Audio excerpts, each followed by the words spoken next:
une publication qui promet d'être explosive. Après le départ de Meghan Markle et du prince Harry, la famille royale britannique pensait être débarrassée des rebelles de la couronne. Mais c'était sans compter la rancune des Sussex.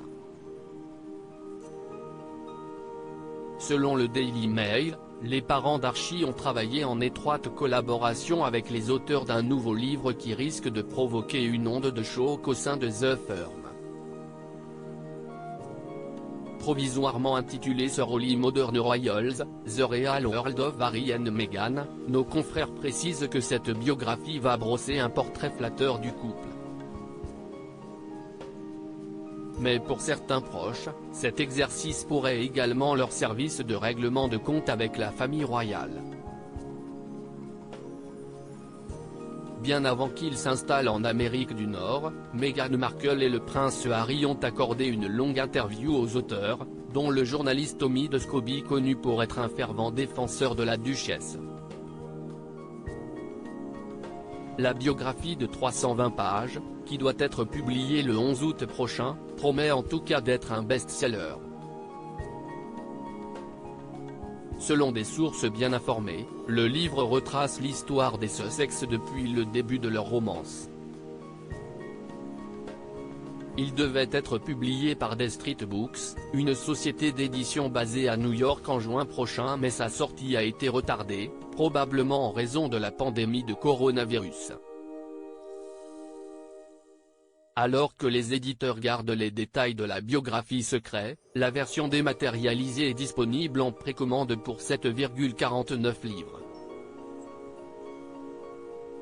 Compte tenu de la franchise avec laquelle Meghan Markle et le prince Harry se sont confiés ces derniers mois, les proches d'Elizabeth II s'inquiètent de ce que le couple aurait pu divulguer aux auteurs, à la fois officiellement et officieusement. L'ancien secrétaire privé de la princesse Diana, Patrick Jeffson, a critiqué la décision du couple, qui, selon lui, a inscrit cette interview dans une stratégie marketing.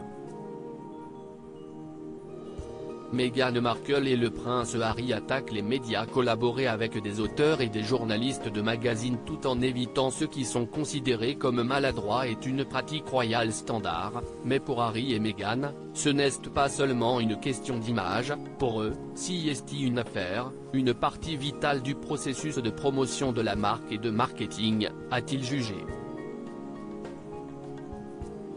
Cette nouvelle arrive quelques jours seulement après la nouvelle offensive des Sussex contre les médias. Depuis Los Angeles, le prince Harry et Meghan Markle ont annoncé cesser de collaborer avec 4 tabloïds, The Daily Mail, Express, Mirror et The Sun. Depuis plusieurs années, des médias savent l'influence qu'ils ont pour prendre pour argent comptant ce qu'ils disent ou ce qu'ils impriment, même s'ils savent que leurs articles sont déformés, faux ou tout simplement intrusifs, ont écrit les parents d'Archie. Quand ce pouvoir s'en amuse sans aucune responsabilité, la vérité qu'on voudrait voir dans cette industrie se retrouve fortement dégradée. Pour la rétablir, ils ont donc décidé de parler.